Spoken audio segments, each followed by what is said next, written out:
todos aí que tiverem o seu microfone aberto. Vamos começar a aula. Passa a palavra para o professor Flávio Seja. Bom dia a todos. É um prazer aí convidar aí o Leonardo Freitas, né, que foi nosso egresso do curso aí de Sistemas de Informação, né? Ele trabalha hoje no Ministério da Ciência e Tecnologia. Aliás, eu vou deixar, Leonardo, você se apresentar, tá, Leonardo? E vai falar um pouquinho aí sobre alguns programas de startup, né, que o governo tem, né, possui. É importantíssimo que a gente conheça, até porque nós estamos aí nessa linha aí de trabalhar com a tecnologia de ponta, e o assunto inovação é bastante importante para nós, né, da universidade, e ainda mais quando atrelado aí aos programas de pós-graduação. O que a gente percebe, por exemplo, na prática, muitas teses, muitos trabalhos, né, acadêmicos, que ficam num campo puramente acadêmico, e o Brasil ele carece, né, de produtos, né, que esses trabalhos se tornem assim, produtos inovadores que melhorem. Nesse caso particular aí, a gente está falando da saúde, né, mas a gente vê isso em diversos outros segmentos do mercado. Então, vou deixar a palavra aí para o Leonardo, para ele se apresentar e falar um pouquinho sobre o que ele vai comentar hoje nesse encontro. Tá bom, Leonardo? Tá joia, professor, muito obrigado.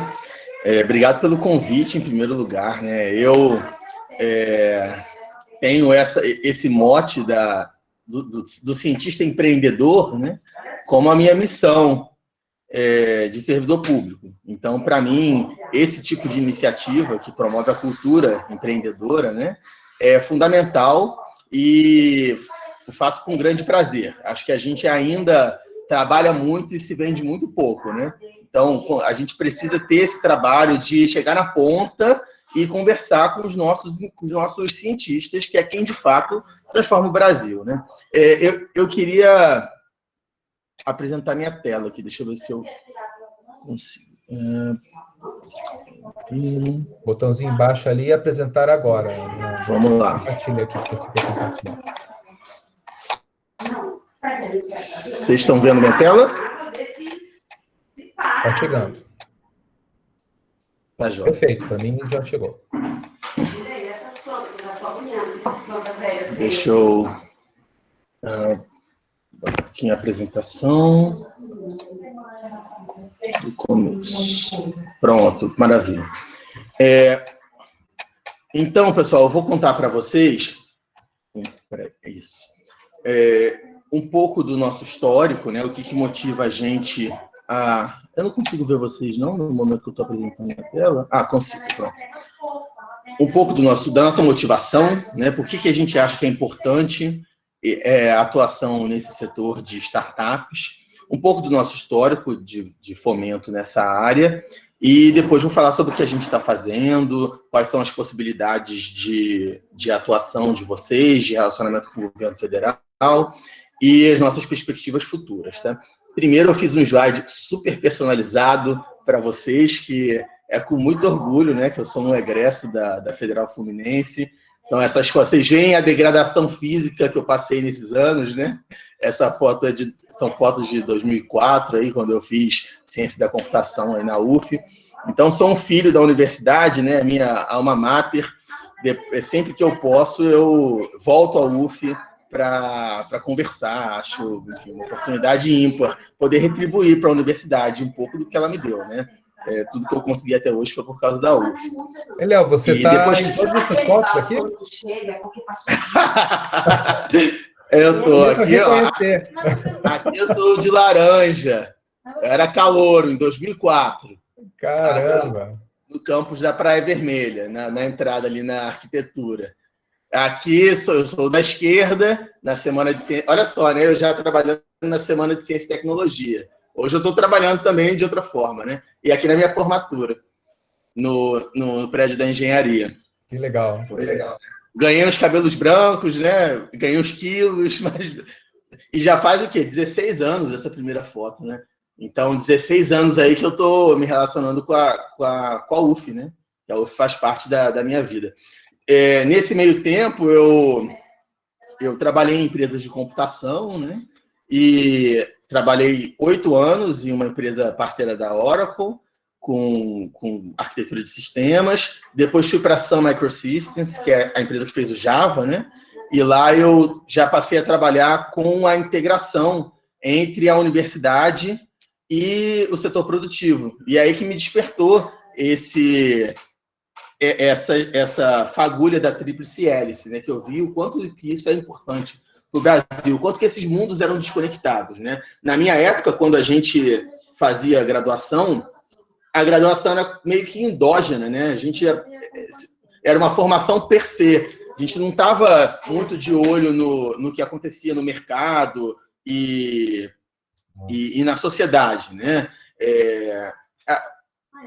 Pelo menos o curso de ciência da computação que eu fiz, ele tem muito essa visão de alto nível, né? De formar um profissional completo que depois ele vai poder escolher o seu caminho, né? E hoje em dia eu tenho visto essa transformação, né, professor? Os cursos estão muito mais antenados claro, mantém a formação básica dos seus alunos, mas estão muito mais antenados nas necessidades da sociedade, do setor produtivo, na formação dos seus discentes, né? Então, gente, depois dessa trajetória no setor privado, eu, em 2012, decidi entrar no serviço público. E aí entrei no CNPq, né, que é o Conselho Nacional de Desenvolvimento Científico e Tecnológico. Entrei como servidor de carreira, eu sou analista em ciência e tecnologia de carreira, e já comecei a trabalhar com startups, com gestão de projetos para startups. E trabalho com isso desde então. Em 2018, fui para o Ministério da Ciência e Tecnologia, onde eu passei a exercer uma função de mais alto nível, né, de gestão do nosso portfólio de ações de fomento e de regulação também. A gente vai falar um pouquinho mais sobre isso durante a apresentação. Pois bem, gente, então, começando aí os nossos slides de motivação, esse gráfico aí é um gráfico muito interessante, que ele mostra a evolução da geração de empregos nos Estados Unidos nos últimos aí 20 anos, né? As barrinhas em vermelho são os empregos gerados pela indústria tradicional e as em azul os empregos gerados por startups. Então, houve um turning point aí, né, que está aqui apontado por essa seta, em 2002. Em 2002, as startups passaram a criar mais empregos do que a indústria tradicional nos Estados Unidos. Isso é muito revolucionário para o mundo, né? E essa é uma tendência que tem se replicado em outros países no decorrer dos anos. Isso é reflexo da transformação digital.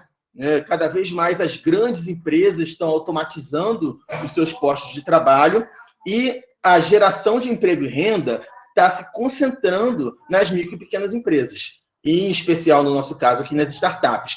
Então, por isso, a gente considera tão importante um olhar especial para esse segmento. Esse outro slide também tem dados muito bacanas da gente refletir. Essa lista das 10 maiores empresas do mundo em 2006 e em 2018. Vejam vocês. Em 2006, a gente tem empresas do setor, uma Microsoft, né, de tecnologia, mas majoritariamente empresas do setor de óleo e gás, né, e empresas do setor financeiro.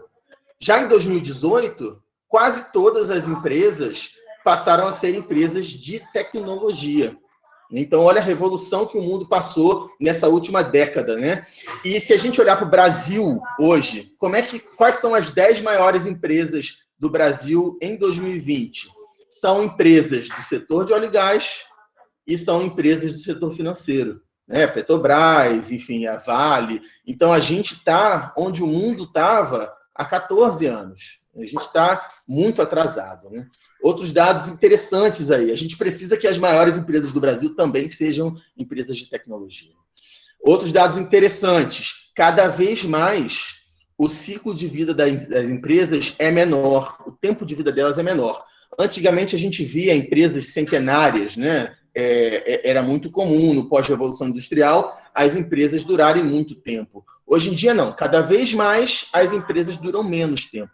Então, elas cumprem um papel ali no mercado e o mercado já se transforma. Essas empresas, se elas não se atualizarem, né, elas falhem. E um caso que eu posso contar para vocês, eu devia ter colocado na apresentação, muito interessante, é o da empresa que eu trabalhei, da Sun. Hoje em dia, o headquarter do Facebook, lá nos Estados Unidos, era o prédio da Sun, antigamente, né? E o que eles fizeram? Eles pegaram a placa da Sun, lá na entrada do prédio, e não tiraram. Eles só inverteram a placa e colocaram a placa do Facebook no verso, né? Para mostrar para os funcionários do Facebook que se a empresa não se modernizar, ela vai falir. E a Sun era uma das grandes empresas de tecnologia do mundo, né? Não conseguiu acompanhar a transformação digital, o modelo de atuação das grandes empresas e faliu. Faliu não, foi vendida, né? Mas enfim, ficou para trás. E por fim, esse último gráfico ele mostra a evolução dos unicórnios, que são as empresas que são avaliadas em mais de $1 bilhão de capital, né? Você vê o crescimento aí, esse número já está desatualizado, né? Hoje, em 2020, só a China já tem quase 200 unicórnios. E o Brasil está com um pouco mais de 10. Então, a gente tem que ter um olhar atento para esse tipo de empresa, né? Eu vi um dado, gente, tem um documentário no YouTube que ele mostra as startups na China.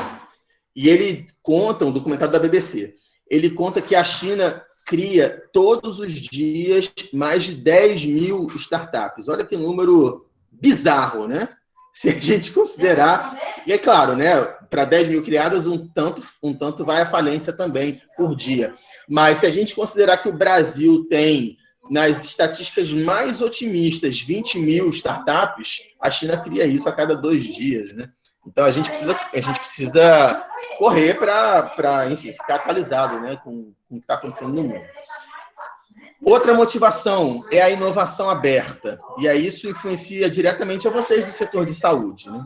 Antigamente, quando uma empresa queria criar um produto inovador, o by the book, né, era criar um laboratório, né, um laboratório dentro da sua empresa, contratar pesquisadores e colocar esses pesquisadores para desenvolver um produto.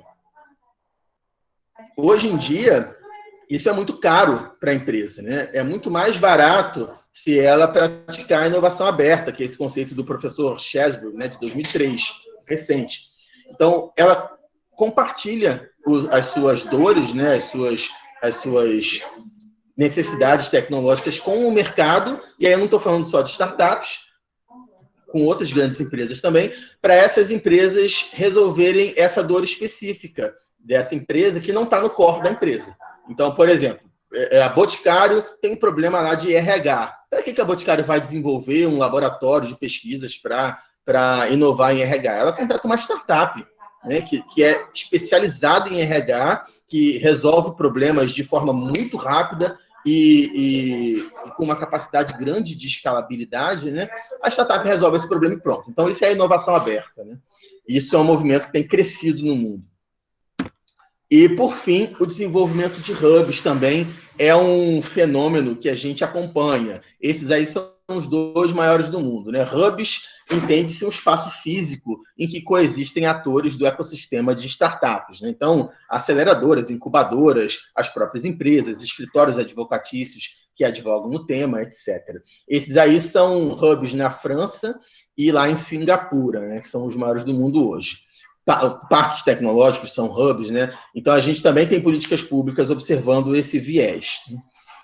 Assim, não falei o essencial, gente.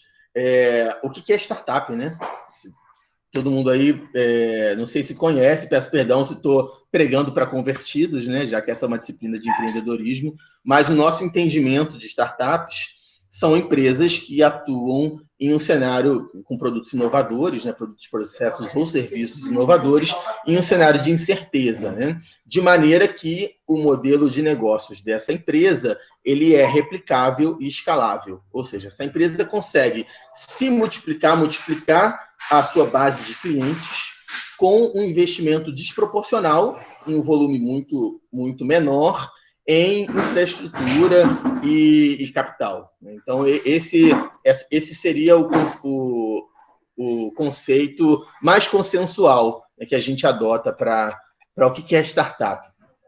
Parece bobagem, mas isso dá margem para muita conversa, né? Quando a gente foi desenvolver o marco legal, agora, nesses últimos anos, a gente passou muito tempo discutindo qual seria o conceito ideal de startup, porque dependendo de como a gente considera o que é e o que não é uma startup, mais ou menos empresas são abrangidas por uma política pública, né? Então, gente, a gente tem vários termos aí, né, modernos, inovação aberta, enfim. Como é que o Estado brasileiro está enxergando essa revolução, né? A gente vai continuar fomentando os nossos dinossauros, né? As nossas empresas aí de óleo e gás, financeiras, como eram no século XX, ou a gente vai mirar nos unicórnios? A gente tem que mirar nos unicórnios, inclusive em transformar essas empresas nossas, tradicionais e grandes, em novos unicórnios, né? Através de spin-offs, enfim. Bom, esse gráfico eu trago para mostrar para vocês que o ciclo de vida da startup ele tem uma evolução de maturação muito bem diagnosticada. Explico aqui para vocês. E para cada fase dessa evolução, a gente tem políticas públicas específicas, que atendem necessidades específicas desses estágios. No primeiro estágio, quando o empreendedor está lá na garagem ou está no seu laboratório na universidade, né, ele tem a sua ideia e tem esse chamado entusiasmo inicial aqui. Ele está altamente motivado, ele descobriu algo que vai resolver um problema que ele pensa ser real da sociedade, né? E aí ele entra nesse estágio aqui que a gente considera muito especial, que é o Vale do Sofrimento, também chamado de Vale da Morte, ou tempo de validação. Que quando ele lança essa ideia no mercado e achando que ele vai ser o novo Bill Gates, né, o novo Steve Jobs, e ele vê que o mundo é cruel, né, que o mercado é difícil, e aí ele vai tentando encontrar o seu lugar no mercado. Vai tentando encontrar qual é o seu cliente certo, qual que é o seu produto certo. Esse, então, é o tempo de validação. E aqui é onde a maioria das startups morrem, né? Eu posso colocar, assim, numa estatística muito grosseira, que a cada 100 startups, 94 aí vão falir e 6 vão prosperar, né? Quando ele chega nessa bolinha aqui, essa bolinha abstrata, que é o tal do Product Market Fit, onde ele encontra, enfim, depois de pivotar muito, né, de mudar muito o seu produto, isso é algo que eu já trago para vocês, não se apeguem à ideia de vocês, ideia, como diz a vovó, né, ideia tem para dar de balde, né, a gente quando empreende, tem um orgulho do que a gente desenvolve, né? Mas é importante ter a humildade de reconhecer, de ter o olhar aberto, né? De reconhecer que aquela nossa ideia pode ter sido errada, o mercado não queria aquilo, é uma ideia muito boa, mas que no mercado não quer, então não adianta, né? E mudar, né? Isso faz parte da característica do empreendedor. Mudar o seu modelo de negócios para encontrar um que atenda às necessidades reais do mercado. Quando ele consegue isso, ele começa a escalar a sua solução. E aí sai do Vale da Morte e começa a encarar o processo de deixar de ser uma startup, né? Ele passa a ser uma scale-up, que a gente chama, uma empresa que já está aí nos rumos de virar uma empresa tradicional, uma empresa comum, né, grande. Esse é o mesmo gráfico, porém desenhado sob a ótica do financiamento. É importante também deixar claro que a empresa, desde que ela está no papel, na cabeça do empreendedor, até o momento em que ele faz o seu IPO na Bolsa de Valores, abre as suas ações, né, ela precisa de dinheiro. Sem capital de giro, a empresa não se sustenta. Então, para cada uma dessas fases de maturação, existe um modelo específico de repasse, de investimento para a startup, que se diverge, tá? Então, a gente tem aqui nomes, não vou entrar em detalhes, senão passaria aqui amanhã falando, mas de investimento anjo, de fundos de capital semente, de venture capital, de private equity, enfim. Para cada um desses estágios, a gente tem linhas de fomento específicas, tá? Queria mostrar isso para vocês. E, então, gente, com esse preâmbulo, em 2012... nós criamos a primeira política pública com uma parceria público-privada para apoio às startups no Brasil, que foi o Programa Startup Brasil. Vejam vocês, eu aqui com uma CUTES maravilhosa em 2013, finalizando o primeiro edital do Startup Brasil, né? Naquela época, o Brasil ainda estava muito incipiente nesse cenário de startups. A gente tinha mais ou menos 20 aceleradoras no Brasil. Hoje nós temos mais de 70. Então, houve uma evolução visível, né, de densidade desse ecossistema, advindos dessa nossa política pública, que a gente considera a política pública mãe do Brasil. Eu trago para vocês aqui, para mostrar alguns dados dela, acho válido para vocês entenderem como o nosso olhar evoluiu e mudou muito nesses últimos anos, de 2012 para cá. Essa política a gente dava 200 mil para cada startup e vários benefícios em torno do programa, que a gente chama de aceleração, né? É importante trazer isso para vocês entenderem que o capital não é o mais importante para o desenvolvimento de uma startup, mas sim o arcabouço de soluções que o programa, enfim, que o Estado ou o programa privado traz para o desenvolvimento dessa empresa. Então, vejam vocês, a gente dava acesso às melhores aceleradoras do Brasil. Então, as aceleradoras, né, que são uma incubadora com plus, digamos assim, né, é um ente privado que dá mentoria, ele ajuda a empresa a desenvolver o seu modelo de negócios, ajuda a empresa no acesso a clientes, no acesso a mercado, no acesso a investimento, e em contrapartida, injeta capital na empresa, então ela entra com dinheiro na empresa, e esse dinheiro ele pode variar, dependendo do estágio de maturação da ideia, dependendo do potencial de negócio dessa ideia, né? O comum aí é de 15 mil reais até 1 milhão, então você vê que é muito amplo, né, esse range de investimento. E, em contrapartida, ela entra com equity, né? Então ela passa a ser sócia da empresa, ela pega uma parte do capital social. Essa parte do capital, ela também é variável.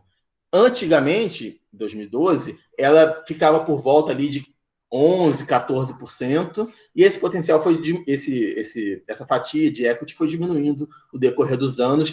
Hoje, o tradicional aí é em 7%, mais ou menos. Mas também, aí a negociação privado-privado varia. Pode ser 4%, pode ser mais.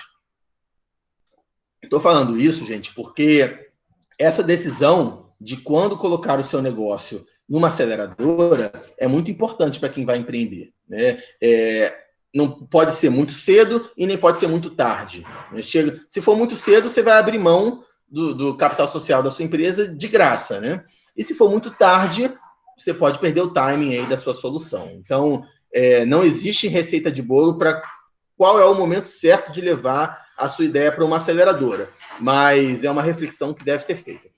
Então, voltando no programa, a gente dava acesso a essas aceleradoras, a gente tinha uma parceria com o Ministério das Relações Exteriores para trazer estrangeiros para trabalhar nas startups brasileiras e trazer startups estrangeiras para o Brasil. A gente trouxe startups de 13 países, uma, inclusive, virou um unicórnio, que é a Love Mondays. Ela veio para a gente pequenininha e depois foi vendida por 16 milhões de reais. Tínhamos hubs internacionais para a internacionalização das startups que tinham esse potencial. Também é interessante trazer isso, porque uma startup ela não necessariamente tem que resolver um problema local. Hoje em dia a gente está falando de negócios digitais, né? Então, muitas vezes a startup nasce global. Ela, às vezes, resolve um problema que nem existe no Brasil, mas que outro país vai abraçar. A gente tem casos de startups dos nossos programas que começaram a operar aqui, não estavam dando muito certo, e foram para Costa Rica e lá prosperaram. Então, é um olhar também que o empreendedor deve ter. Não necessariamente o lugar dele é o Brasil, pode ser outro lugar do mundo, né? E, enfim, acesso a benefícios, isso também é um padrão de todo o programa de aceleração. A gente faz parcerias com empresas privadas para prover ferramentas para as startups, aí ferramentas de ERP, enfim, de ferramentas mais diversas, e Demo Days, que são as sessões, isso também é um jargão desse ecossistema de empreendedorismo, né? São as sessões em que a gente apresenta para investidores o pitch, né? A venda, digamos assim, de uma startup. A venda no sentido de se vender, né? De vender um investimento. Então, um resultado muito importante que a gente conseguiu nesse programa é esse fator multiplicador, que foi inédito também no Estado brasileiro. Para cada real investido no programa Startup Brasil, as startups conseguiram R$ 9,2 em investimento privado para o Brasil. Então, isso é um dado fundamental para a gente fazer política pública, para a gente chegar no Congresso Nacional e pedir dinheiro, porque só se faz política pública com um orçamento, né? E a gente está vivendo numa crise fiscal. Então, a gente mostra aqui que o investir em startups é rentável para o Brasil também. Muita gente pensa que a gente colocando dinheiro público, né, dinheiro do contribuinte, numa empresa privada, a gente estaria deixando de ajudar a sociedade e privilegiando um grupo, mas não. A gente está trazendo investimento para o Brasil, está trazendo geração de emprego e renda. Outro resultado inédito que a gente trouxe, a gente comprovou empiricamente com o programa que o tempo de validação, aquele vale da morte, né, ele se reduz em 31% com um programa de aceleração. Então, é importante que um país invista em programas de aceleração para o seu desenvolvimento econômico. Aqui são alguns prêmios e que a gente recebeu. Posso citar aqui prêmios e, enfim, méritos, né? Houve outros programas no mundo que foram criados baseados no Startup Brasil, por exemplo, o de Buenos Aires, por exemplo, o Startup Chile. A gente, inclusive, fez Demo Days lá em Santiago, do Startup Brasil, em parceria com eles. Fomos citados em portais internacionais importantes, ganhamos o prêmio de inovação da gestão pública federal em 2016. Então, foi uma política pública muito exitosa, né? Aqui, olha a decadência, Flávio, eu já em 2017, lançando aqui, que diferença, né, para aquele jovem garoto em 2013, né? Na primeira turma. Aqui foi o lançamento da quinta turma. Ladeira abaixo, né, Leonardo? Ladeira abaixo. Eu me sinto a Rainha Elizabeth. Não tem aquela foto da Rainha Elizabeth com vários presidentes dos Estados Unidos? Sou eu com os ministros no passar dos anos, né? Então, gente, por que eu trouxe também esse caso do Startup Brasil, né? Agora entro na nossa visão atual. Com o aprendizado que a gente teve nesses 7 anos de Startup Brasil, que trouxe densidade para o ecossistema brasileiro de startups, inspirados também num case muito interessante, que foi do programa Startup Indústria, da BDI, que é a Associação Brasileira de Desenvolvimento Industrial, né? O Startup Indústria ele trouxe uma concepção nova para programas de aceleração, que foi a concepção da inovação aberta, que eu já tratei com vocês, né? Ele passou a conectar demandas reais da indústria com startups. Isso para a gente foi revolucionário, porque no Startup Brasil a gente não tinha essa preocupação, né? A gente fomentava ideias. E a partir dessa perspectiva, a gente passou a fomentar demandas. Isso faz toda a diferença na eficiência do uso do recurso público, né? E a gente tem sempre essa preocupação, usar o dinheiro do contribuinte da melhor forma, né?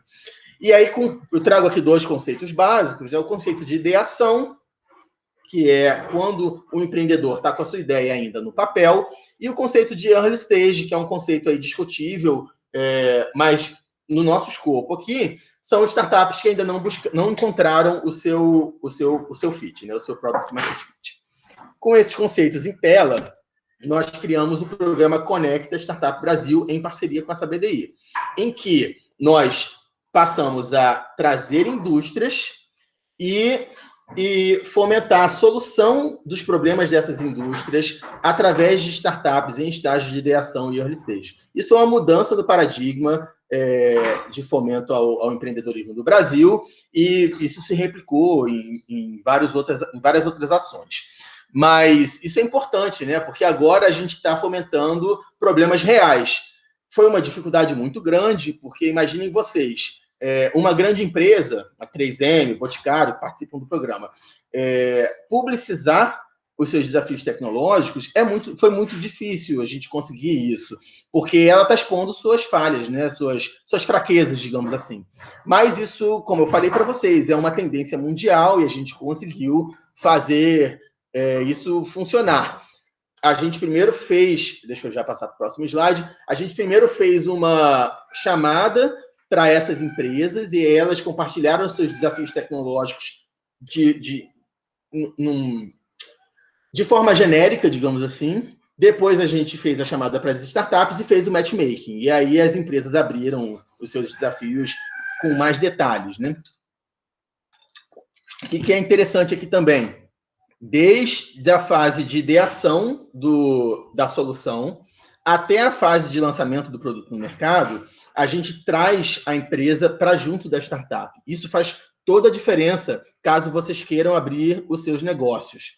Até então, a startup desenvolvia lá o seu MVP, o seu negócio, e lançava depois no mercado para ver se aquilo tinha um sucesso, né? A gente aprimorou essa metodologia e trouxe o conceito de validação constante. Então, desde que você tem a ideia, você vai lá na indústria e apresenta essa ideia para a indústria. Olha, o que você acha dessa ideia? Beleza, aí você faz um protótipo. Indústria, o que você acha desse protótipo? Então, o tempo todo a indústria está com a startup no desenvolvimento da solução. Isso faz muita diferença, porque isso mitiga o risco da solução dar errado, né? Temos o olhar também de desenvolvimento regional. O Brasil tem muitas especificidades, né? Então, o programa tem uma imersão regional. A gente procura que as startups, digamos, solucionem as vocações, né? Então, termo que muita gente não gosta, mas as vocações regionais. Por exemplo, Macaé, no Rio de Janeiro, naturalmente tem a vocação para o petróleo, né? E assim vai. Então, o programa tem isso em mente. É um programa em filtro, também foi outro jeito da gente otimizar o uso do recurso público. Os melhores vão ficando no programa e vão recebendo mais recursos, né? Uma coisa interessante que a gente não esperava, e aconteceu na prática, gente, foi que as empresas que não passaram para as outras fases e, portanto, não poderiam receber mais recursos, quiseram continuar no programa e receber mentorias e receber os nossos outros benefícios não financeiros. Isso comprova, mais uma vez, que o mais importante no desenvolvimento de uma startup não é a mera injeção de capital, mas sim todo esse processo de aceleração que eu comentei com vocês. Então, está aqui o site do programa. Eu vou compartilhar a apresentação com vocês, então não precisam anotar para mais informações. Inclusive, nesta semana, nós reformulamos o site. Ele está novinho em folha. Outra prioridade nossa de atuação é a conexão das nossas fontes de densidade tecnológica, que é a academia, né, com a solução de problemas reais do setor produtivo e da sociedade. Para isso, a gente criou o programa Centelha. Ainda existe no Brasil, né, um preconceito do cientista empreender, né? E vejam vocês, a gente não quer aqui dizer que o cientista tem que ser empreendedor, de maneira alguma. A gente reconhece a importância da pesquisa básica, a gente reconhece a importância da carreira acadêmica, mas é importante que o Brasil crie condições para que os cientistas que queiram empreender, né, que eles tenham mais condições de fazê-lo, né? E para isso a gente criou o programa Centelha. O programa Centelha, então, ele atua na primeira fase do empreendimento, do empreendedorismo, que é a fase de ideação, para que os empreendedores transformem a sua ideia de negócio em um modelo de negócios rentável. Ele atua numa fase de maturação muito parecida com o Conecta Startup Brasil, mas com um desenho, né, muito diferente. Ele não é feito especificamente exclusivamente para acadêmicos. A gente também recebe ideias de garagem, digamos assim, né? Mas como ele é um programa descentralizado, ele é feito em parceria com as fundações de apoio à pesquisa estaduais, naturalmente a gente recebe mais propostas da academia, né? Porque as FAPs são notadamente instituições acadêmicas, né? Também oferece vários recursos aí para o cientista desenvolver o seu modelo de negócios, formação, acesso à mentoria, acesso a incubadoras, networking, e pode participar qualquer pessoa física, qualquer empresa com menos de 4 milhões e 800 mil reais de faturamento, que é o limite aí do Simples, né? E até 12 meses de formação. Você pode participar como pessoa física, né? Mas se você quiser participar como MEI, também pode. Enfim, é para quem está começando. Aqui uns dados interessantes. A gente teve, na primeira edição, que foi a que acabou de rodar, mais de 15 mil ideias de negócio submetidas. Se a gente pensar que nós temos aí de 5 a 20 mil startups no Brasil, é um número interessante, né?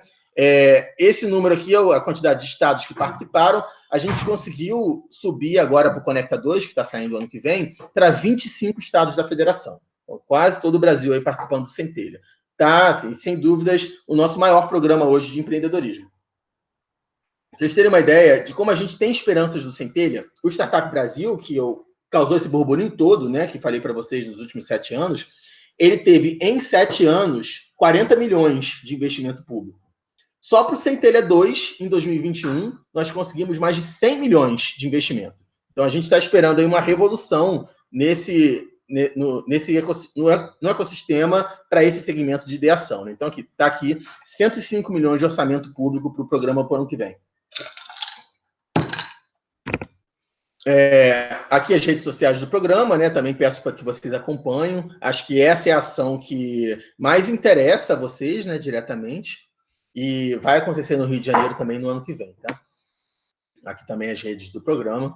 Ele é operado pela FINEP, né, aí do Rio, CNPq, enfim, com o FAP tem uma articulação aí de atores fazendo isso dar certo. Isso que faz o Centelha ser tão grande, né? Não é algo só do Ministério, a gente atua em rede. E por último, gente, uma terceira, né, inovação aberta, academia, empreender, e uma terceira prioridade nossa é trazer diversidade para o ecossistema de startups.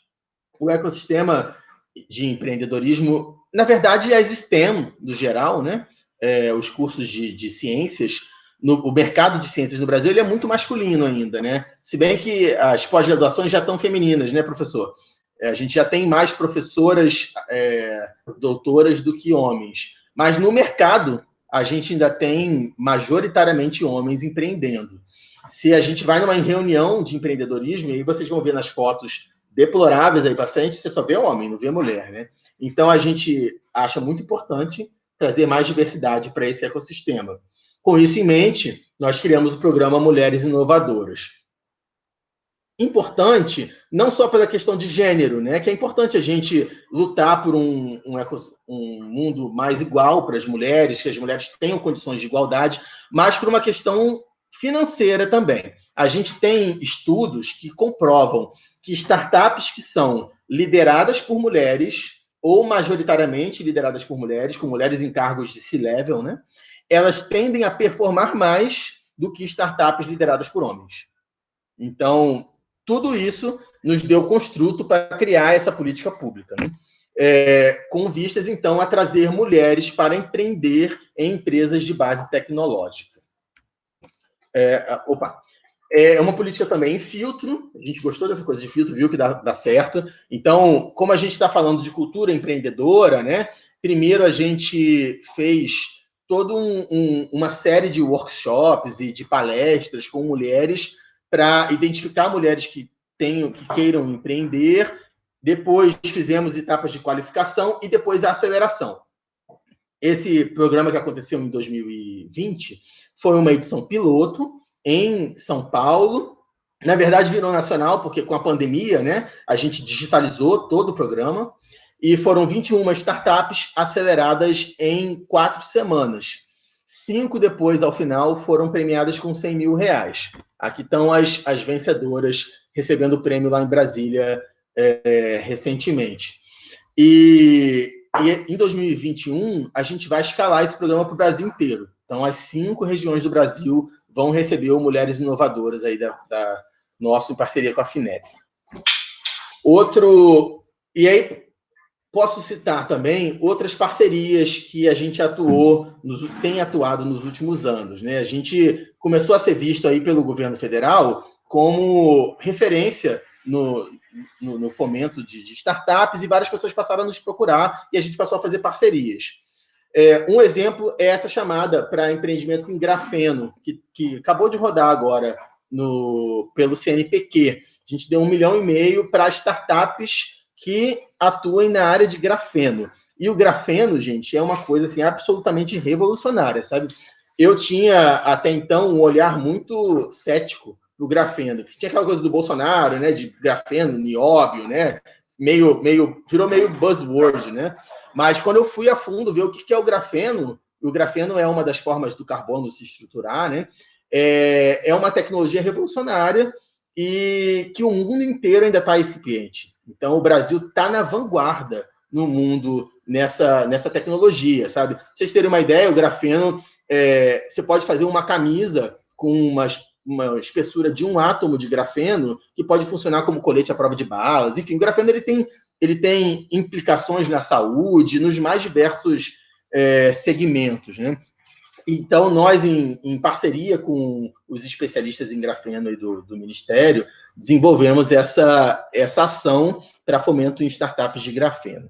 E aí temos replicado isso. Outra ação que eu posso citar para vocês, quando houve a tragédia da Vale, né, lá em Brumadinho, a gente se mobilizou, inclusive com a ajuda da professora Vânia, sua colega aí da Federal Fluminense, né, professor, em resolver, ajudar, né, com tecnologia na solução dessa tragédia. No primeiro momento, a gente reuniu aí mais de 100 especialistas em inteligência artificial, em dinâmica de fluidos, para trabalhar em um algoritmo que detectasse a mancha de corpos ali em meio àqueles 27 quilômetros de lama, né? E depois a gente passou a pensar em uma solução para ajudar aquela comunidade, né? E, claro, usando o que a gente faz, que é ciência, tecnologia e inovação. Então, fizemos uma parceria com o Comitê Gestor da Internet no Brasil e lançamos um programa, que é o Articulação Pro Brumadinho, para que startups pudessem ajudar a comunidade de Brumadinho. Um programa também piloto, foram cinco ideias aprovadas, e aí entrou o FMG, enfim, o Brasil inteiro foi mobilizado, mas ele está acontecendo agora. Então, para vocês verem que a gente tem um framework que pode aí se adaptar nas mais diversas áreas, né? E, por fim, a minha última política pública a mencionar, ela está lá no final dessa cadeia de maturação, que é o investimento em startups via fundos de investimento em participação. Vou explicar para vocês. Existe a lei de informática, né? A lei de informática é uma lei que foi criada em 1981, que estimula que empresas desenvolvam hardware no Brasil. Então, as grandes fabricantes de hardware, Samsung, Flextronics, né, Qualcomm, elas todas operam no Brasil via lei de informática. Elas têm isenção de alguns impostos, notadamente o IPI, né, Imposto sobre Produto, e alguns outros. Em contrapartida, elas têm que investir 4% do faturamento bruto anual delas em pesquisa e desenvolvimento. Então, de várias formas aqui, né? O que a gente conseguiu em 2018 foi que essas empresas possam investir uma parte desses recursos em startups, através dos tais fundos de investimento em participações, que são fundos lá criados pela Comissão de Valores Imobiliários, né, a CVM, regulados pela CVM, tudo certinho. Mas isso também está possibilitando para o Brasil uma grande revolução no desenvolvimento do mercado de capital de risco no país, né? Para vocês terem uma ideia, a lei de informática mobiliza mais de R$1,5 bilhão de reais por ano nesses 4% de investimento em P&D, né? E a gente conseguiu a gente tem uma projeção, na verdade, que desse R$1,5 bilhão, mais ou menos de 400 a 700 milhões vão poder ser investidos por ano em startups através desses FIPs. Isso, a gente lançou a portaria em 2018, então ainda está se construindo no Brasil. A gente já tem alguns fundos, a Qualcomm já lançou fundo de 16 milhões, a Baita já lançou, o BNDES já lançou, mas é uma política que está em construção. A gente está criando uma cultura empreendedora para esse segmento também, né? Isso é mais fácil para a empresa, no modelo atual, ela é todo burocrático, o Ministério está avaliando contrapartida de 10 anos atrás, porque a coisa é muito amarrada, aí entra TCU em cima, né? E a gente simplificou isso de uma maneira extrema. A Samsung, por exemplo, ela pega esse dinheiro, coloca num fundo e pronto, está satisfeita a contrapartida. Então, trago isso para vocês para mostrar essa diversidade nossa de atuação, né, dependendo do estágio da empresa. E aqui, gente, o investimento é de R$1 milhão para cima, viu? É realmente investimento de private equity, né? Lá no final do Vale da morte. Pois bem, com isso eu finalizo essa segunda parte, né, que é o nosso olhar atual para o fomento. Essas são as ações de fomento do Ministério. Vou já comentar outras com vocês. Como é que eu estou de tempo, professor? 10h18. Acho que... Bom, estou me encaminhando aí para a última parte. E a última parte... 11, Léo. Aí você pode... né? Dê uns 20 minutos no final, assim, para a gente ver se tem pergunta, né? 15, 20 minutos, tá ótimo, tá bom? Tá bom, tá ótimo. Então, gente, uma última parte, também objeto de preocupação nossa, é a parte regulatória. A gente tem a humildade de admitir que o governo ele mais atrapalha do que ajuda quem quer empreender, né? O Estado brasileiro é muito pesado. Tradicionalmente, as empresas pagam muitos impostos, a burocracia é muito grande, os custos contábeis e, enfim, os custos diversos burocráticos são muito grandes para uma empresa, quiçá para uma startup, né? Que é alguém que está começando, não tem capital e tal.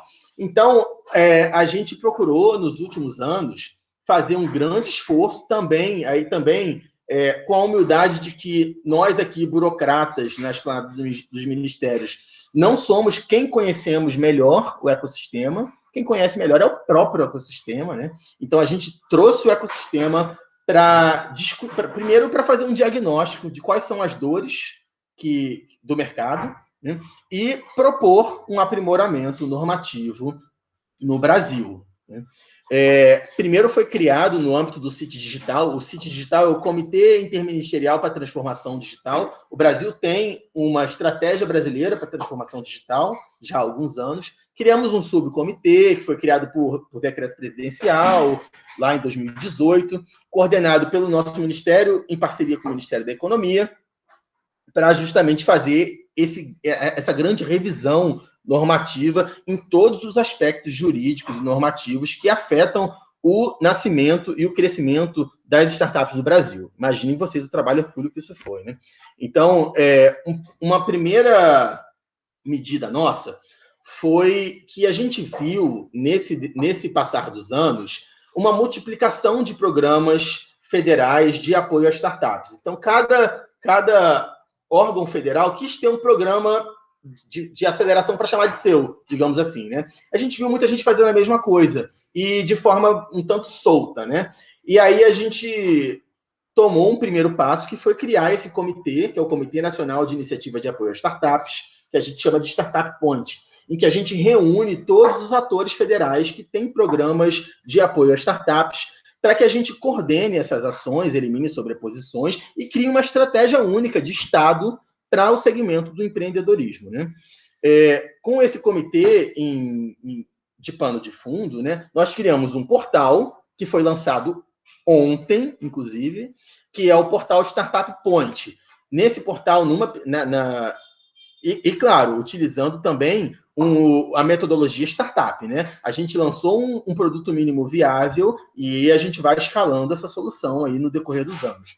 Esse portal, nesta primeira versão, ele já cumpre um papel muito interessante, que é o de disseminação das informações. Lá estão todas as políticas públicas federais de apoio às startups.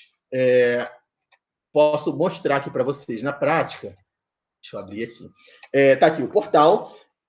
E nesse portal tem um filtro de maturação. Aqui o empreendedor clica em qual estágio de maturação a sua startup está. Está no estágio de ideia, está validando um conceito no mercado, tá? Já na fase de operação, né? Já com alguns clientes, ou já está na fase de tração, lá no final, né? Saindo do Vale da Morte. Você clicando aqui, tem os programas federais que atendem a esse estágio específico de maturação. E aí, entrando no programa, vou pegar aqui, por exemplo, Centelha, o empreendedor ele pode saber qual programa federal lhe atende melhor. Isso, gente, já tem uma grande valia, porque hoje em dia muita gente deixa de ter acesso a fomento simplesmente por desconhecimento. Às vezes o empreendedor lá de Mogi Mirim, ele não tem acesso a fomento porque ele não sabe que o BNDES abriu um edital para startups, né?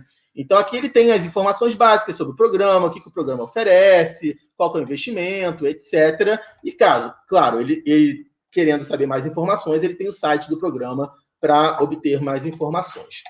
Então, essa foi a nossa primeira medida. A gente tem uma expectativa... Olha, hoje são 12 instituições que participam do comitê, são essas aqui, 35 programas. A gente tem uma visão muito interessante para esse portal. Para o ano que vem, a gente quer que o portal seja o canal único de submissão para todos esses 35 programas, para facilitar ainda mais a vida do empreendedor. E para o futuro, para os próximos anos, a gente quer ampliar o espectro do portal, trazendo as soluções estaduais, trazendo as municipais e trazendo as soluções privadas também. Ou seja, que seja o portal único para startups no Brasil. Vocês veem que o endereço é gov.br/startups. Então, ele não está atrelado necessariamente a uma instituição, né? A gente conseguiu fazer esse esforço de mais alto nível aí nessa mobilização do ecossistema. Errei aqui, botei do slide inicial. Estou terminando já, viu, gente? Estou na última etapa. Então, a gente tem o benchmark do internacional, né? Que, por exemplo, na União Europeia, no portal Startup Europe, você entra lá e pergunta, quem é você? Aí você diz, se você é um professor universitário que quer empreender, você é um estudante que quer abrir sua ideia, você é um investidor estrangeiro, dependendo de quem você é, ele te aponta quais os caminhos da União Europeia para você. É mais ou menos por aí que a gente quer seguir. A Índia também tem algo parecido, enfim. E, por fim, terminando aí a minha fala, o nosso último desafio foi o Marco Legal de Startups, que seria esse projeto de lei-quadro, né, para revolucionar aí o nosso arcabouço jurídico para as startups no Brasil, para diminuir essa bola, né, que as startups carregam aí no seu crescimento. Então, como eu disse para vocês, a gente trouxe o ecossistema para discutir. Então, vocês podem ver aí que tem desde atores públicos, BNDES, CVM, até startups, né, 99, iFood, os grandes escritórios advocatícios que lidam com startups no Brasil, todas as associações, Associação Brasileira de Startups, Associação Brasileira de Venture Capital e Private Equity, enfim, todo mundo que tem mais relevância nesse ecossistema, a gente trouxe para discussão durante um ano inteiro, aqui em Brasília, em São Paulo também. Aqui foi a primeira reunião do Startup Point, que aconteceu lá no CNPq em 2019, e, posto esse diagnóstico, né, a gente começou a trabalhar nas soluções. O que dá para fazer para melhorar a vida das startups do Brasil, né? Nós dividimos a discussão em 4 eixos. Vou trazer para vocês aqui os temas, né? No eixo de ambiente de negócios, primeiro eixo, acho que o mais importante aí que a gente está trazendo com o Marco Legal de Startups, né, que foi encaminhado para o Congresso Nacional recentemente, no último mês, né, é a democratização do acesso à sociedade anônima. O que acontece? Hoje, no Brasil, existem 2 figuras de personalidade jurídica principais, né? Uma é a empresa limitada, né, como o próprio nome diz, ela é limitada em recursos de injeção de capital, né, mas é mais barata, e em outra, a sociedade anônima. A sociedade anônima, ela dispõe de instrumentos mais modernos para a injeção de capital, né? A empresa pode emitir debêntures, enfim, uma série de coisas, mas ela é muito cara ainda hoje. Os custos de manutenção de uma sociedade anônima são muito altos. Tem muita burocracia para fazer assembleia, tem que publicar em jornal, enfim. E a gente está revolucionando isso. Interessante falar que essa é uma medida horizontal. Ela não vale só para os startups, ela vai valer para todas as empresas no Brasil. Na prática, o que a gente está aplicando é o conceito de sociedade anônima simplificada, que ele já foi implementado em outros países. A gente está fazendo isso, mas sem esse nome. Na prática, qualquer empresa vai poder virar uma sociedade anônima hoje. E sem os custos de publicação, vai ser tudo feito de forma digital, enfim, a gente está com bastante ânimo para esse instrumento, né? Acho que ele vai flexibilizar muito a vida do empreendedor. A tributação de investimento anjo também é outro ponto que foi discutido. Ou seja, né, hoje existe uma tributação que é de 22% do investidor anjo numa startup. Isso também foi discutido, queriam que zerasse, enfim, isso está agora em discussão no Congresso Nacional ainda, porque não foi objeto de consenso no Executivo. E a responsabilização modulada é algo que a gente conseguiu emplacar, que é quando um investidor coloca dinheiro numa startup, que ele seja responsabilizado, e isso é muito razoável, vocês vão concordar comigo, apenas pela parte em que ele investiu na startup no caso de falência. Não faz sentido eu botar 10 mil reais no Ike Batista lá, né?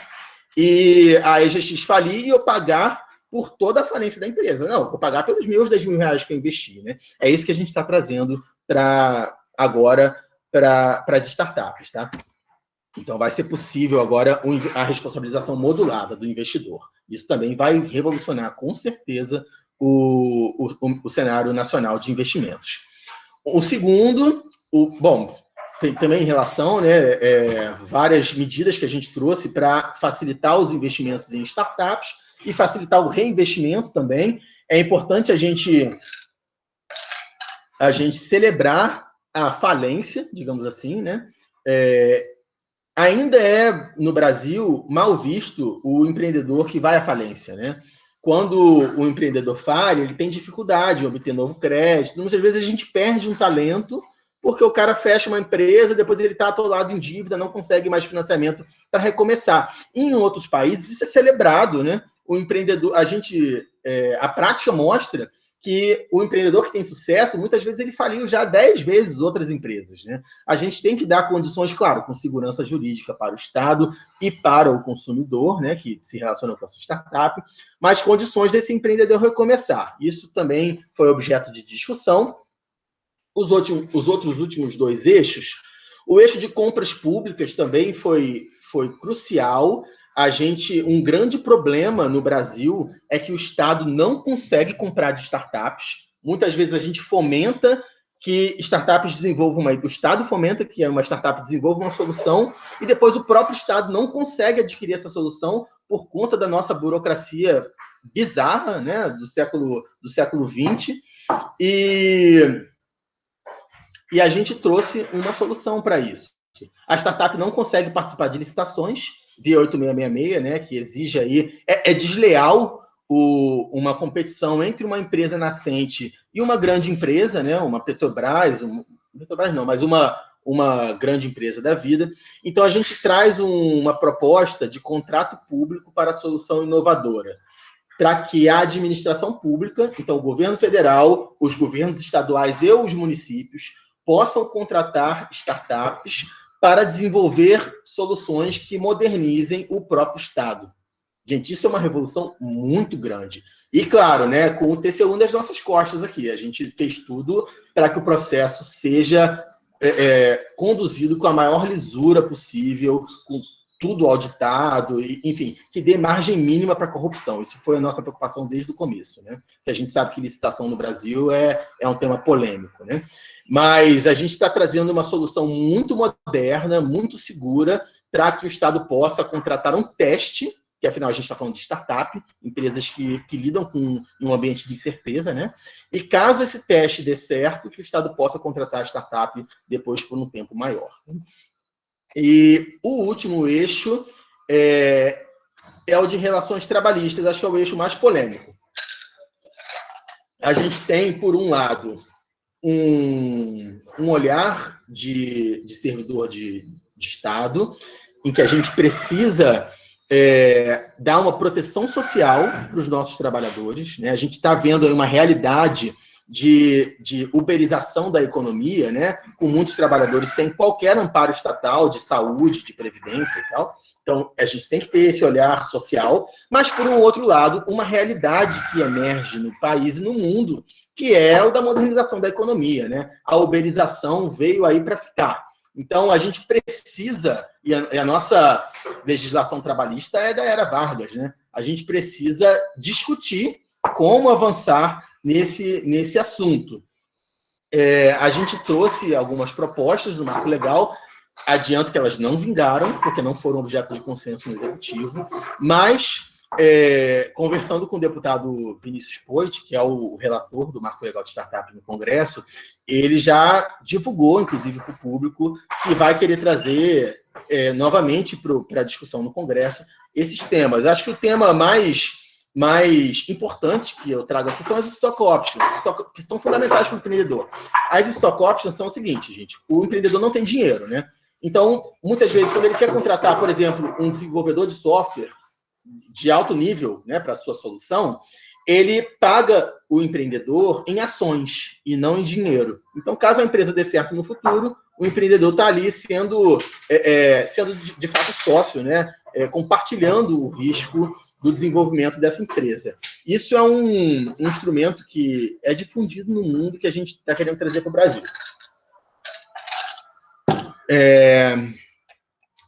Bom, então o Marco Legal ele foi encaminhado agora, nesse mês, pela Presidência da República, depois aí de 3 anos de desenvolvimento. Então, vejam vocês, é um esforço de Estado, não é um esforço de governo, né? Ele começou no governo Temer e continua agora no governo atual.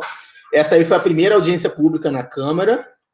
Esse aqui é o relator, que é o deputado Vinícius Poit, ela é presidida pelo deputado João Roma. Já tivemos aí uma série de, acho que 6 ou 7 audiências públicas na Câmara sobre o assunto. Existe uma comissão especial que já foi instaurada para isso.